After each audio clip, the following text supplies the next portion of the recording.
do you recommend having a curriculum in kindergarten? We'll start kinder in the fall, and I'm not planning on doing much sit-down learning. Is that advised? Actually, that's awesome. I mean, again, if you go back to really what research shows, it's developmentally, children don't need really what we call explicit instruction and until they're a little bit older, past kindergarten. But in our society, that explicit instruction keeps getting pushed down, so that you've got, reading instruction taking place in kindergarten. So yes, you can do kindergarten in a what I would call a developmentally appropriate way. When it comes to choosing a curriculum, there are a lot of things that come into play with curriculum. Do you need a curriculum in kindergarten? No. But some people, because of maybe their work, maybe they're working, maybe they've got a lot on their plate, it might be nice to have something that's kind of laid out for you, just because it's a time saver, and it can you don't have to do everything that's written in it, but it can give you some tracks, I guess, to roll on, and can save you some time.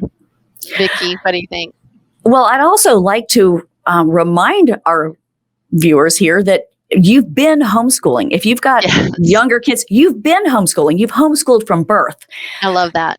But it seems like when our kids turn about 5 years old, we panic, and it feels like life has to turn upside down. Well, they have to go to school now. We have to sit down. We have to do this. And so I like to ask parents, if nobody told you when your child turned 5 that he had to go to school, what would you be doing with him? What have you been doing with him? What is your family dynamic? What is your family personality? Some families are very nature minded. They do a lot of nature walks, and they go to the park, and they do a lot of exploring. Others are more artistic. Some are more language based, and they do a lot of reading together. They do cooking, whatever it is. So take whatever you've been doing with them, and now be a little bit more purposeful, a little bit more intentional.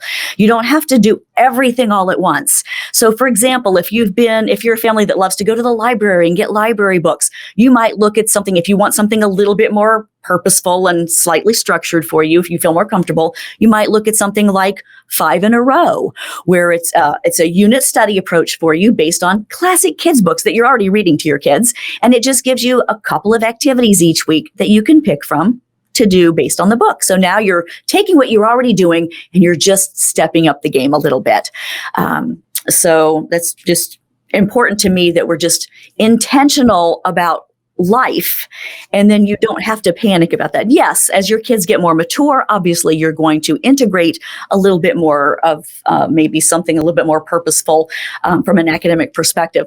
But there's a lot of research out there to show that kids, until they're at least 7 or 8, basically do best with just the life learning. They are still going to be learning. It's not as if you don't sit down with a math book, your child isn't going to learn to count, or isn't going to integrate, counting money or adding. They're still using those, and they're learning them, but it's in the context of their everyday living. So they're building a scaffolding that they can build the rest of their learning on.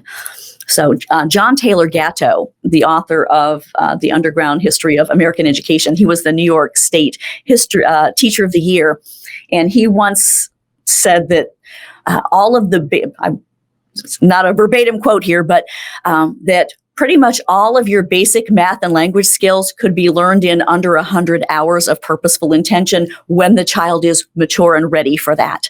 So put that in perspective with our panicked school years, and maybe it'll give you a little bit more breathing space.